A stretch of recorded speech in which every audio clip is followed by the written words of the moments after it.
Assalamualaikum warahmatullahi wabarakatuh. Nahmaduka wa nashkuruka wa nastaghfiruka wa na'udzubika min 'adzabika ya dzal jalali wal ikram.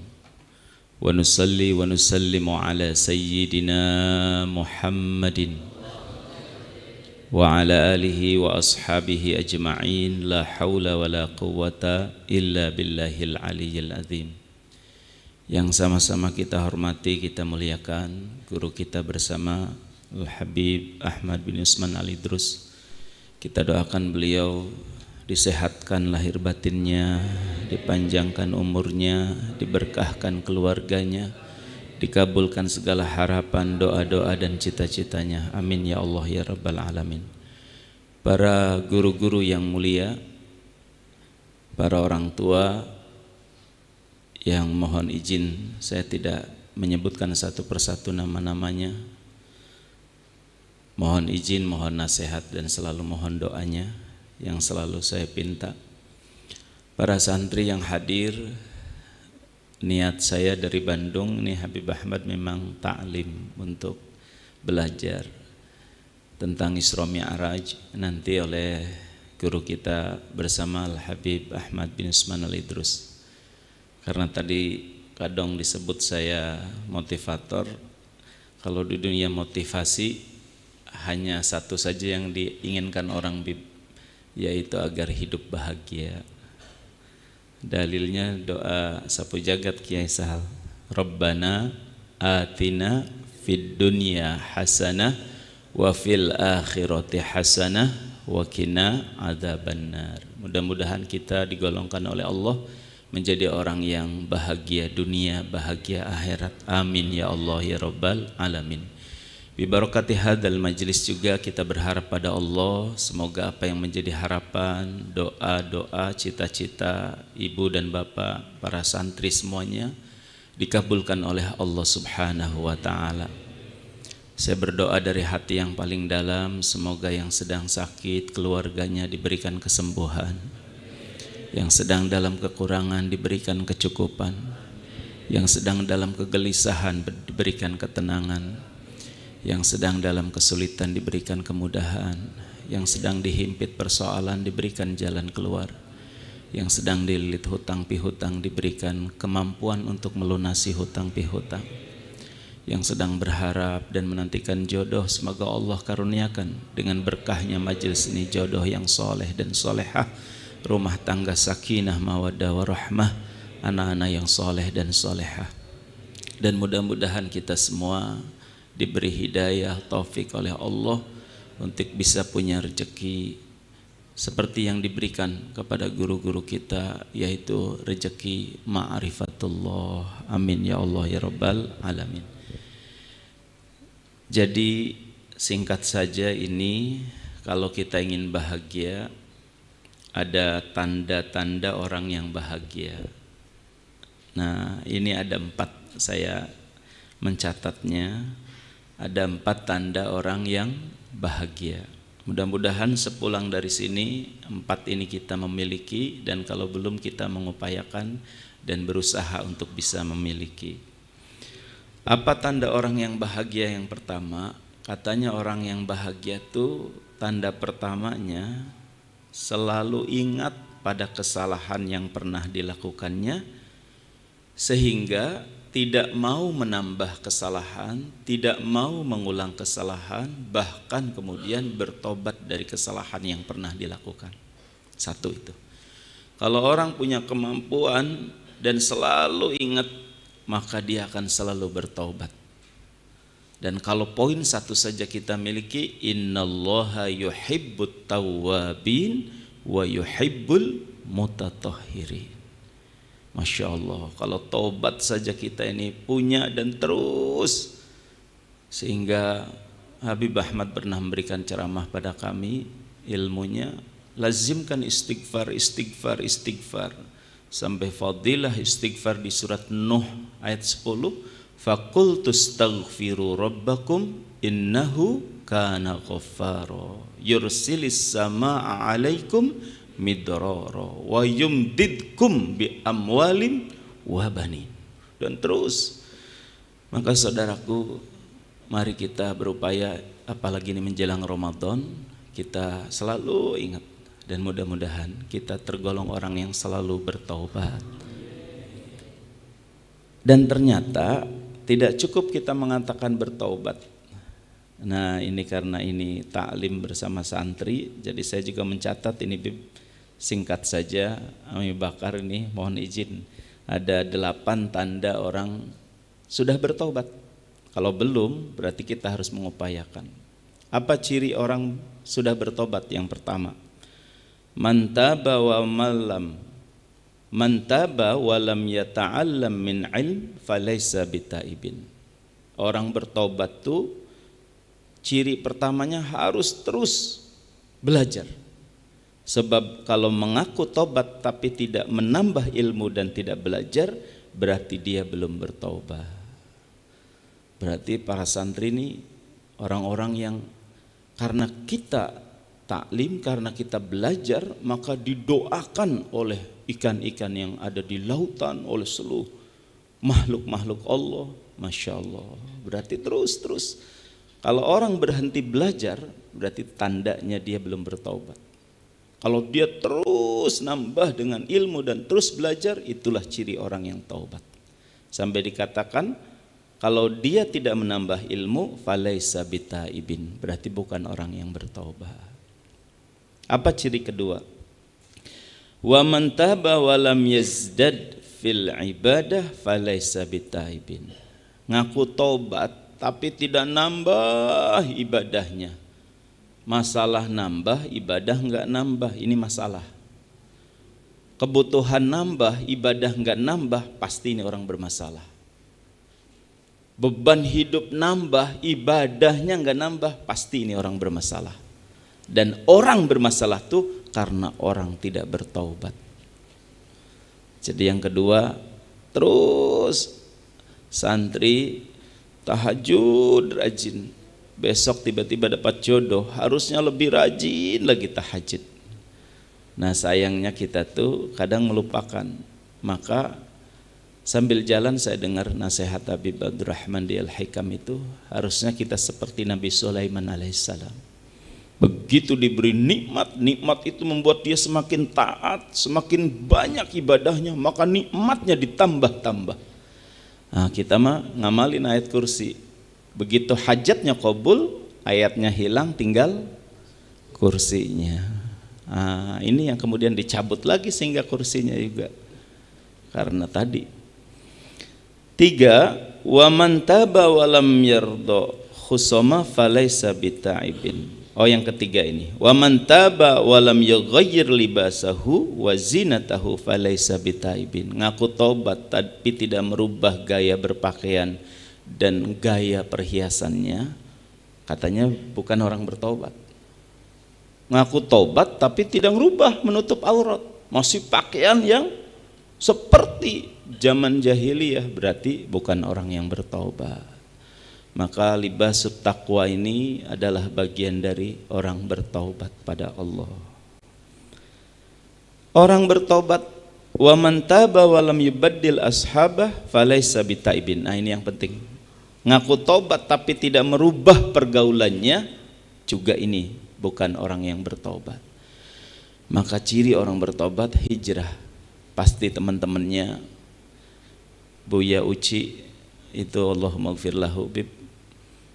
Kalau kiai bergaulnya ya sama kiai. Kalau kemudian kiai mulai bergaul dengan pejabat karena berharap diberi sesuatu, bergaul dengan orang kaya berharap diberi sesuatu, meninggalkan pergaulannya dengan mereka yang ingat pada Allah, maka itu ciri-ciri musibah. Katanya ya benar, harus bergaul dengan orang-orang yang membuat kita menjadi manusia yang bertaubat. Nah, ini yang keberapa nih? Dicatat enggak? Yang keberapa sekarang santri? Yang kelima. Wa man taba wa lam yughayyir khuluquhu falaysa bitaibin. Ngaku taubat tapi akhlaknya enggak berubah, ini juga belum bertaubat. Masih galak, nggak berubah kemudian jadi ramah. Dari yang malas nggak berubah menjadi rajin. Dari yang kalau pedit kemudian nggak berubah jadi dermawan, maka belum bertaubat. Nah, yang terakhir, wa man taba walam yatasaddaq walam yatasaddaq falaysa bitaibin. Ngaku taubat tapi tidak dermawan. Nah, ini di garis bawah ini rupanya. Jadi tidak memberikan karunia-karunia Allah, tidak rajin bersedekah intinya, maka bukan orang yang bertaubat. Mudah-mudahan kita bisa beramal nih. Ya Allah, supaya kita diterima tobatnya, apalagi Ramadan, harus perbanyak sedekah, insya Allah. Pokoknya santri sedekah tidak mesti uang. Nitip nih para santri, tidak harus uang. Ada kemudian WC kotor, sedekah tenaga, bersihkan. Nggak apa-apa orang lain nggak tahu.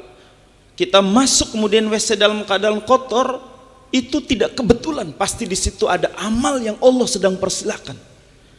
Bahkan dulu saya waktu di Darut Tauhid malah diajarin, justru hal-hal seperti ini kadang-kadang membuat orang bisa menemukan dan kemudian Allah ridho pada kita. Jangan begitu masuk santri WC kotor, wah yang ini mah kotor, pindah aja, ditinggalkan nih ladang amal, cari yang bersih. Padahal tidak serta merta kenapa kita masuk pada WC yang kotor, kecuali Allah sedang persilahkan amal di situ. Bismillah aja ya Allah, memang tidak ada yang lihat ya Allah. Siapa tahu bersihnya WC, Allah membersihkan hati kita dengan cahaya hidayah. Siapa tahu dengan bersihnya WC kita ikhlas, disitulah mahabbah pada Rasulullah kemudian diberikan Allah. Jadi ayo, nggak apa-apa.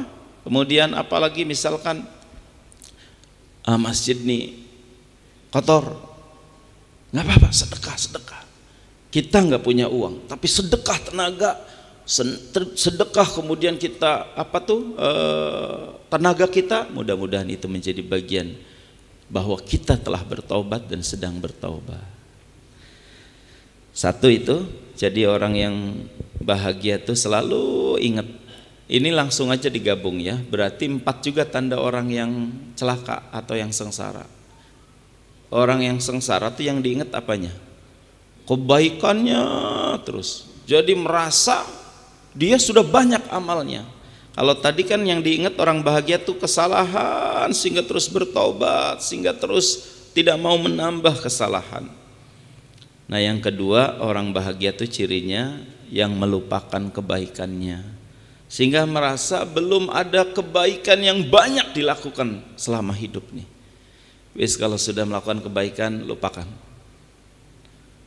Berarti pengennya tuh terus berbuat baik. Dua hal ini kebalikannya saja. Kalau orang yang celaka tuh yang diingat-ingat kebaikannya, yang dilupakan kesalahannya, sehingga malas beramal, merasa sudah banyak kebaikannya. Lihat yang lagi duha, pasti cuma 2 rakaat, saya kan sudah 6 rakaat. Lihat yang ngaji, baru 1 juz, saya Ramadan pertama sudah 5 juz, merasa sudah banyak. Kalau orang bahagia tadi tuh merasa belum banyak kebaikan, sehingga dia bersemangat untuk melakukan. Yang ketiga, ciri orang bahagia itu dalam urusan dunia dia melihat ke bawah, sehingga selalu bersyukur. Nih ibu bapak kita hadir begini nih, lihat kita alhamdulillah punya kesehatan, alhamdulillah bisa hadir, alhamdulillah. Yang punya sepeda lihat yang jalan kaki pasti bersyukur. Yang punya motor lihat yang punya sepeda pasti bersyukur. Yang punya mobil lihat yang punya motor, alhamdulillah. Sayangnya kebalik, kita mau urusan dunia lihat ke atas. Ya Allah, saya ini sepedaan terus kapan motornya? Ya Allah, bertahun-tahun motoran kapan mobilnya? Ya sudah, motor tidak disyukuri, mobil belum tentu datang. Padahal rumusnya sederhana, syukuri saja dulu. Saya waktu baru kerja tuh masih ingat beli Vespa Bib 2.500.000 di Darut Tauhid nih. Gajinya waktu itu masih sedikit.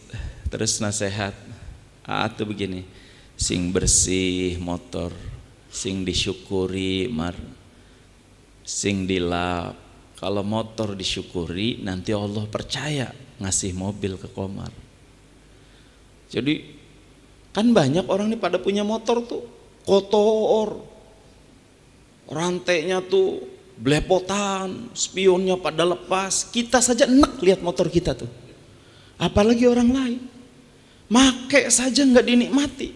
Ini nggak bakal Allah beri mobil. Seolah-olah Allah mengatakan, nikmat kecil saja engkau tidak bisa melihara, bagaimana mungkin aku memberikan nikmat yang besar kepadamu. Santri nitip nih ya, ini kan asrama nih, masing-masing nih punya kobong yang bersih saja. Kalau kobongmu saja sudah bersih, sudah rapi, kamarmu saja sudah jaga, suatu saat Allah percaya memberi rumah yang bagus. Kalau kamarmu yang kecil saja sampai rapi, sampai bersih, suatu saat Allah percaya memberi rumah yang besar. Coba perhatikan nanti, sama-sama nih pesantrennya di Ar-Ribat nih. Tapi mana santri yang kemudian dinikmati, disyukuri, dijaga kamar titipan ini, maka nanti Allah berikan. Sayangnya kita tuh tidak begitu. Islah kamar pesantren ini mah, islah biar aja berantakan juga, banyak orang-orang cuma kamar kontrakan ini. Lihat banyak orang kontrak nggak dijaga kontrakannya, maka Allah tidak percaya memberikan rumah padanya.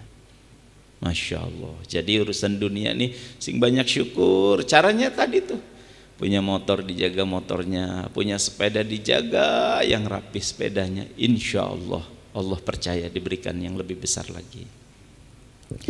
Terakhir, orang bahagia tuh urusan akhirat dia melihat ke atas. Nah ini nih untuk akhirat nih, aduh ngelihatnya tuh, dia Iqra 6 lihat yang sudah juz 1, dia hafal 2 juz lihat yang 5 juz, dia 5 juz lihat yang 10 juz, dia sedekah 10.000 lihat, ya Allah teman saya sedekah 1 juta saya belum ada, jadi semangat.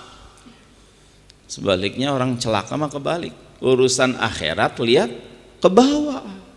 Dia Iqra 6 sudah merasa paling soleh. Alhamdulillah Ustadz saya mah Iqra 6, teman saya mah Iqra 2 juga nggak lulus-lulus.